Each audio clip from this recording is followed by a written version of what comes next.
À l'orée du national foot féminin, la section féminine du centre sportif Benjé peaufine sa préparation et l'ajustement de son effectif.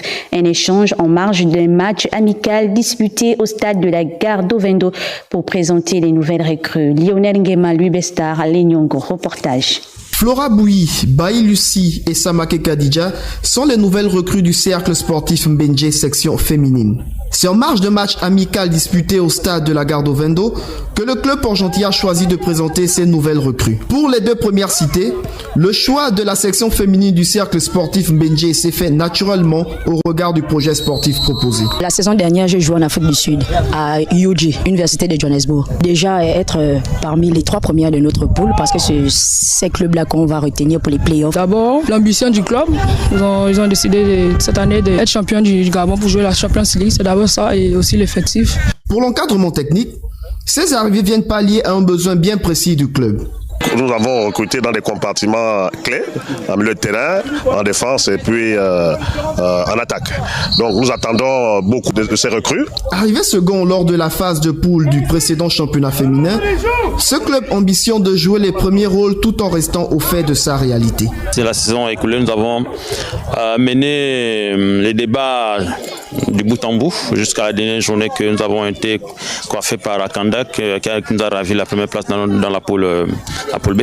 Donc ces ambitions restent les mêmes, toujours être haut, jouer les premiers rôles dans ce championnat. Avec un mercato décrit comme qualitatif et non quantitatif, le CSB affiche clairement ses ambitions de s'inscrire dans une progression continuelle.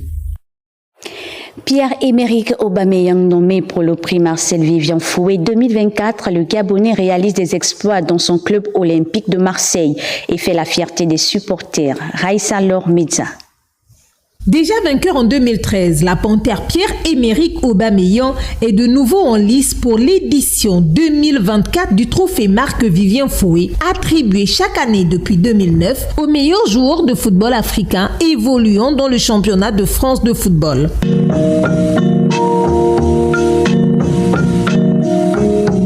Sociétaire de l'Olympique de Marseille depuis l'été 2023, Peya pulvérise les records et réalise des exploits. 11 buts, 7 passes décisives en 27 matchs de Ligue 1 cette saison. Des performances sous les feux des projecteurs après une période noire, au grand plaisir de son premier supporter et mentor. Vous savez que quand il s'agit de Pierre-Emerick Aubameyang, je parle toujours de lui avec beaucoup de fierté, même de passion, parce que c'est un enfant non seulement qui me le rend bien, c'est-à-dire que l'éducation qu'il a eue fait de lui l'homme qu'il est déjà avant du grand footballeur qu'il est. Donc je suis très content de sa carrière. Je suis toujours pas très loin pour que cette carrière ne batte pas de l'aile. Et ce qui fait que c'est pour ça que je dis qu'il me le rend bien, tellement il écoute les conseils et ça lui permet de maintenir le cap. Donc comment ne pas être fier d'avoir un enfant à ce niveau-là. 11 footballeurs nominés, le successeur du Congolais Chancel Mbemba, vainqueur de la 15e édition, sera connu le 13 mai 2024.